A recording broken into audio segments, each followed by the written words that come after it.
Halo Bong, apa kabar? Sudah membaik keadaannya? Semoga masih sehat dan pastikan tersenyum bahagia Bong ya hari ini ya. Sudahlah, hentikan kelakuan pakai aplikasi micet. Ayo semangat. Seperti biasa Bong, saya akan kembali datang untuk menghibur wong semua ini dengan bercerita tentang alur film. Kali ini saya akan merangkum film yang berjudul Nobody yang rilis pada tahun 2021 yang dibintangi aktor terkenal Bob Odenkirk dan kawan-kawan. Film ini menceritakan perjuangan bernama Hutch yang sering diremehkan dan bahkan diabaikan termasuk anak dan keluarganya sendiri. Apalagi orang lain keluarganya aja diremehkan. Sebagai pria yang bertanggung jawab, apapun yang terjadi dia terus berusaha melindungi keluarganya dari kejahatan yang brutal itu. Penasaran dengan ceritanya? Penasaran lah, masa enggak? Inilah kisahnya Wong.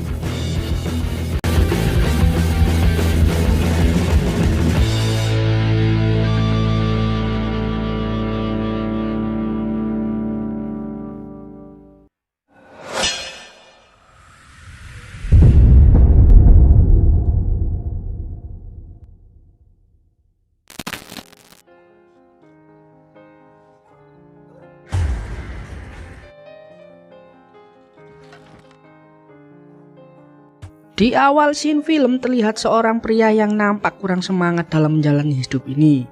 Diketahui dia bernama Hans Mansell, agar lebih akrab sebut saja Tolip. Terlihat dia bekerja sebagai karyawan pabrik milik ayah mertuanya. Kehidupan dia sangatlah monoton seperti karyawan pada umumnya. Kerja pulang tidur dan kerja lagi, begitulah setiap harinya.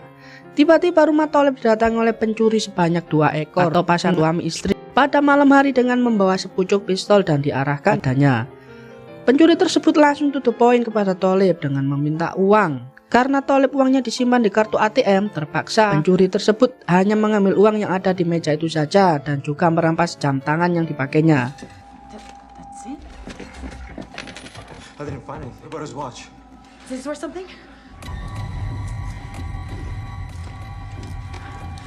Black, anak laki-laki Tolip yang mengetahui pencurian tersebut, dengan sigap langsung menangkapnya. Padahal Tolip terlihat juga membawa stick golf. Tetapi saat akan memukulnya, Tolip masih banyak mikir dan menginstruksikan kepada anaknya yang bernama Black untuk melepaskan pencuri tersebut. "Kamu bapak yang cemen kok malah suruh lepas," kata si Black. Tentu saja hal itu membuat Black kecewa dan menganggap sebagai ayahnya yang penakut. Hingga Black dan Becca sangat meremehkannya. Terlihat berbeda anaknya Tolip yang kecil menganggap bapaknya adalah sebagai pemberani. Shut up! Fuck, Dad! Karena berkat netizen yang sangat kejam, sehingga berita tersebut sampai ke rekan-rekan kerja dan teman dekatnya. Merasa kasihan melihat kakaknya, adik iparnya pun bernama Charlie ini memberikan sepucuk pistol kepadanya. Sebenarnya Tolip mempunyai radio yang tersambung dengan suatu pria di ruang pribadinya. Dan orang di radio itu juga mengetahui kejadian kemarin. Dan dapat dipastikan orang ini adalah orang yang paling dekatnya. Tolip menjelaskan bahwa alasannya tidak menghajar pasangan pencuri itu karena dia tahu bahwa pistol yang mereka bawa tidak ada pelurunya.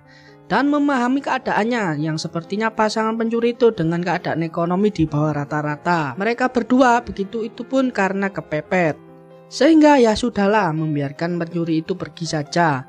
Memang manusia seperti ini sudah hampir punah di belahan bumi ini yang sangat baik. Tiba-tiba di rumah Tolip ada keributan kecil dikarenakan anak perempuan menanyakan di mana gelang kucingnya. Dia mengatakan bahwa gelang kucing miliknya berada di piring yang di meja. Tolip pun teringat pasangan pencuri itu sudah mengambil uang di tempat tersebut. Tolip menduga bahwa gelang kucing itu pasti dibawa oleh pasangan pencuri kemarin.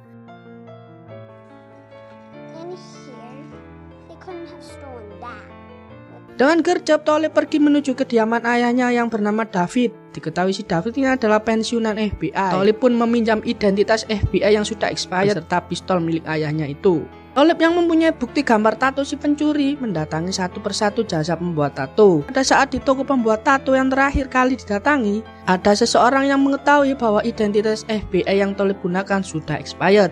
Karena hal itu, Tolip pun gemetar tak karuan. Karena masih belum mendapatkan informasi yang valid, dengan terpaksa harus membayarnya untuk mengetahui siapa pemilik gambar tato tersebut.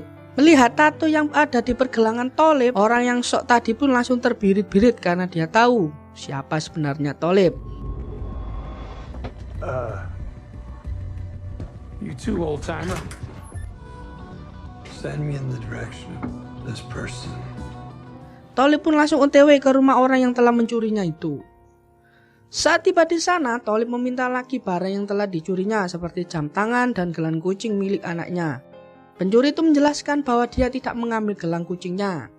Karena Tolib yang sangat kesal tidak mengakuinya, berpikir akan segera menghabisi pasangan ini. Namun tiba-tiba terdengar suara bayi. Saat melihat ternyata bayi mereka sedang dalam kondisi yang sangat memprihatinkan.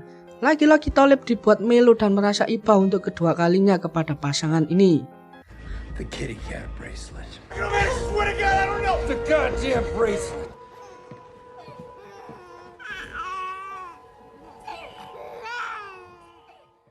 Saat di jalan tiba-tiba ada pemuda sampah masyarakat yang suka mengganggu bus malam untuk membuat kerusuhan.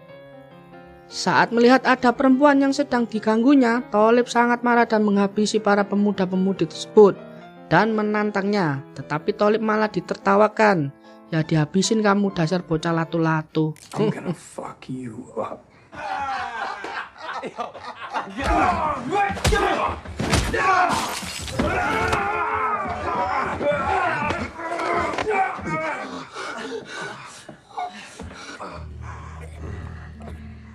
Tolib menyuruh supir agar jangan menghubungi pihak berwajib dan meminta agar masalah ini diselesaikan baik-baik dan kekeluargaan. Sin terlihat laki-laki tua, dia adalah pengusaha dan sultan sedang dugem di suatu warung gorengan di depan halayak umum. Laki-laki ini bernama Julian.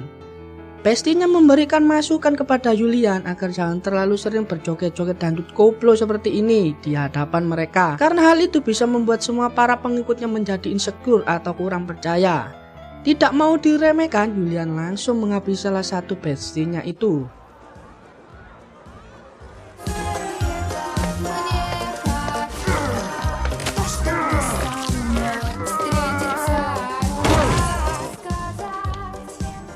Tiba-tiba ada kabar bahwa adik Julian yang bernama Teddy sedang koma di rumah sakit.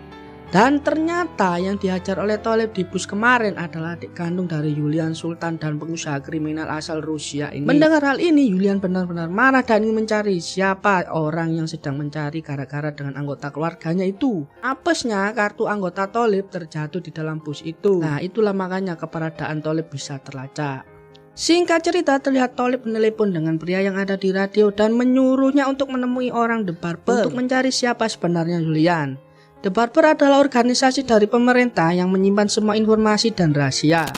Sin berpindah ke Julian, menyuruh semua timnya agar mencari siapa dan di mana Tolib sampai berhasil. Apabila tidak berhasil, semua karyawannya akan dipecatnya. Nah kan, itulah kalau kerja ikut orang seenak jidatnya sendiri, bukan?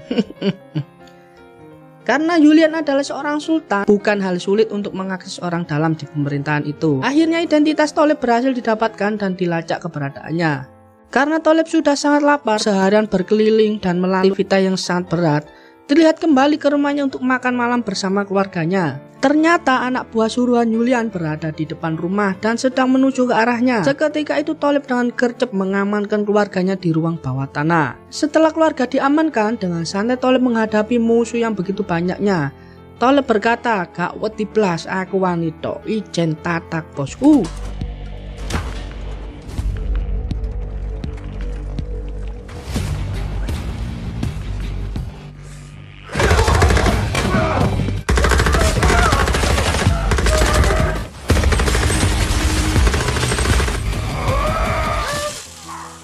Tetap sepandai-pandainya tupai melompat pasti akan jatuh juga. Dia bukan tupai.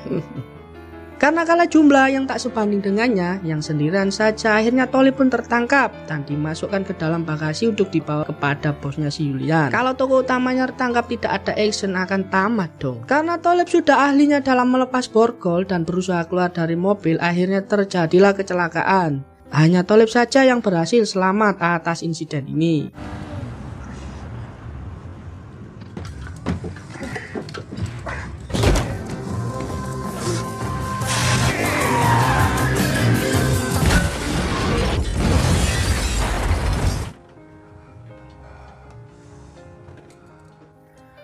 Karena keluarga Tolib masih berada di ruangan bawah tanah, dia pun kembali ke rumahnya untuk mengeluarkan anak dan istrinya yang masih ada di ruangan bawah tanah. Di sini istri dan anak laki-lakinya hanya melongo. ketika melihat sang ayahnya tadi beraksi menghabisi musuhnya sendirian. Terlebih untuk anak laki-lakinya yang langsung shock setelah mengetahui siapa ayahnya sebenarnya. Thalib menyuruh istrinya mengungsi dan membawa kedua anaknya ke tempat yang lebih aman. Thalib akan menyusul jika masalah ini sudah selesai dan menjelaskan yang sebenarnya terjadi. Sebelum membinasakan para musuh-musuh yang tersisa berada di rumahnya, Thalib memberikan sedikit dongeng masa lalunya. Ini Sekara didongengi kali mau tidur. Pada masa kejayaannya, si Thalib ini bercerita pada masa lalu ada seorang pria yang bernama sebut saja Rokim telah menggelapkan uang $3 juta dari pangkalan militer Amerika. Dan hal itu diketahui oleh Thalib. Dan seketika itu Thalib menghabisi Rokim. Tapi di sini Rokim memohon agar diberikan kesempatan tobat dan akan menjadi orang yang lebih baik lagi. Karena Thalib mendapatkan bisikan dari malaikat baik sehingga dia mengampuni Rokim. Dari sinilah kenapa Thalib menjadi manusia yang tidak tegaan ketika dalam kondisi yang melo. Hanya Rokim manusia satu-satunya yang bisa lolos saat akan dieksekusi Thalib. 1 tahun kemudian Thalib memastikan bahwa benar Rokim ke jalan yang lurus lagi. Ya, memang benar apa yang diminta Rokim jadi kenyataan karena terlihat kembali bersama keluarganya yang hidup bahagia. Melihat suasana itu, Thalib juga merasakan apa yang Rokim merasakan. Karena kejadian inilah sehingga hati Thalib terketuk dan pensiun dari dunianya yang gelap itu. Setelah selesai berdongeng dan ternyata gelang kucing itu yang diduga dibawa oleh pasangan pencuri itu ternyata ada di bawah kursi ruang tamunya. Gara-gara gelang kucing, semua ini terjadi. Ya sudahlah, semuanya telah terjadi. Untuk menghilangkan jejak kejadian di rumahnya, tanpa pikir panjang Thalib membakar rumahnya sendiri. Jadi ayam bakar lo, tinggal ngasih kecap aja.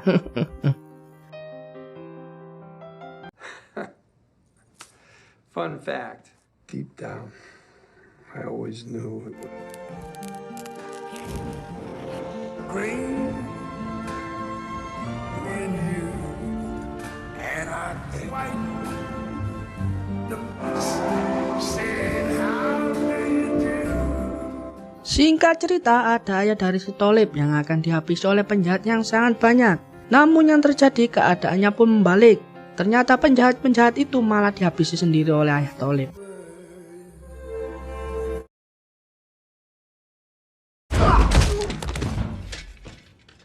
Come on, Davey. Please turn that shit down. Thalib pun ditawari ayah dari istrinya itu atau ayah mertuanya agar bisa membeli pabriknya. Ternyata pabrik ini berencana dijadikan sebagai tempat untuk mengeksekusi atau menghabisi Julian nanti. Meskipun Thalib menyiapkan dengan alat apa adanya, namun pastinya sangat bisa mematikan musuhnya itu nanti. Tidak ada angin, tidak ada hujan, tiba-tiba orang yang ada di radio itu mencegahnya agar jangan berurusan dengan orang Rusia itu. Atau lebih tepatnya berhenti membalas dendam kepada orang Rusia itu. Karena dia tahu bahwa orang yang mereka hadapi itu bukanlah orang-orang sembarangan dan receh. Tapi Thalib adalah orang yang berprinsip dan konsisten tetap pada keputusannya untuk menghabisi mereka.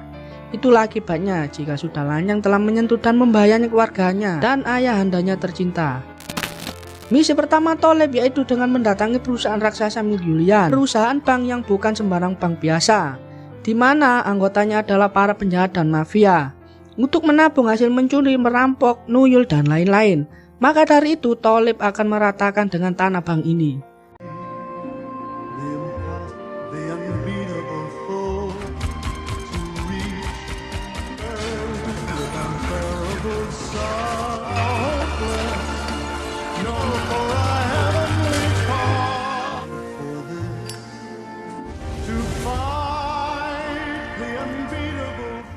Tanpa ada rasa takut, Thalib pun malah pergi ke warung gorengan tempat di mana Julian dan anggotanya berkumpul. Meski dikelilingi 2000 anggotanya Julian, Thalib tak terbesit sedikit pun mempunyai rasa takut. Berkat pengalamannya di masa lalu, Thalib berhasil mengusir semua yang ada di sana dan memintanya berbicara empat mata sama Julian. Dengan bom bunuh diri yang dia bawa, jika salah satu di antara mereka ada yang berani menyentuhnya, Thalib tak segan-segan untuk meledakannya dan mati bersama-sama. Akhirnya di sini Thalib berhasil mengendalikan situasi. Thalib meminta agar Julian berhenti untuk mengurusi urusannya karena Thalib hanya berurusan dengan adiknya saja. Jika masih tetap mencampuri urusannya, akan segera dihabisinya semua. Tetapi Julian tidak menghiraukan apa yang dikatakan oleh Thalib.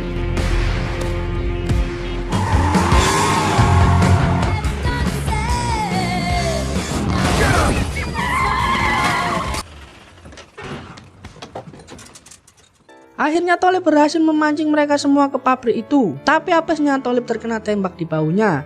Di sana Tolip pun terlihat tak berdaya lagi. Namun muncullah pria misterius yang sering mengobrolnya di radio itu. Ternyata dia ini bernama Harry, saudara angkatnya. Dan tak lupa sang ayah yang tua-tua nekat itu juga berada di sana, yang sudah siap membantu untuk membantai mereka semua tanpa ampun.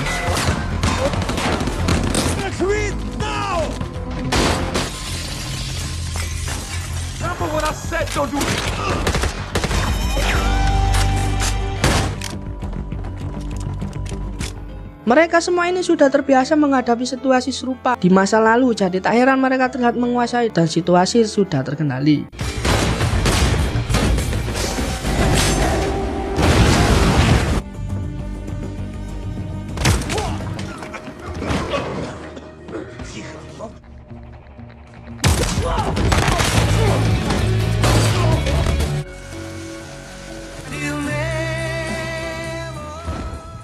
Setelah pertemuan yang sengit terjadi, ini tersisa Julian saja di sana.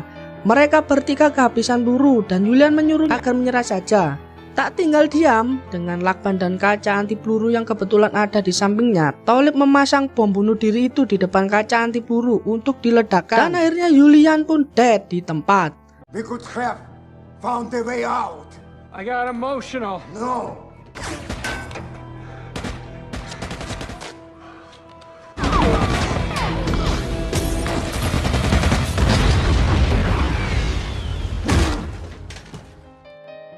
Karena kejadian ini, pabriknya pun dikepung polisi, sehingga Tolip dibawa polisi saat itu juga untuk dimintai keterangan. Ketika pihak berwajib sedang menginterogasi Tolip, mereka mendapat telepon dari atasannya untuk segera membebaskan mereka berdua. Pastinya semua nampak dibuat kebingungan, kenapa kok dibebaskan begitu saja, siapa dia sebenarnya. 3 bulan kemudian, ketika Tolip dan istrinya akan membeli rumah baru, Tolip mendapat telepon nampak serius dari orang yang tidak dikenal. Kita sebagai penonton tidak mengetahui isi dari pemberitaan itu. Dan film pun buyar. Pesan dari film ini, jangan pernah meremehkan atau melihat seseorang memandang dari fisiknya. Kita tidak tahu apa yang sebenarnya ada di masa lalunya. Dia dibesarkan sebagai singa liar atau sebagai kucing betina. Bekerjalah dengan ikhlas dan semangat meskipun kerjanya sebagai karyawan. Tapi ingat, setinggi apapun jabatanmu tetaplah hanya karyawan. Dan suatu saat kamu akan dijadikan tumbal oleh perusahaanmu. Saya karyawan saya tadi. Itulah wong akhir cerita dari film Nobody yang rilis pada tahun 2021. Makasih wong sudah menonton. Jangan lupa like, subscribe, dan share kepada teman, saudara, tetangga kamu. Sampai jumpa di video berikutnya wong.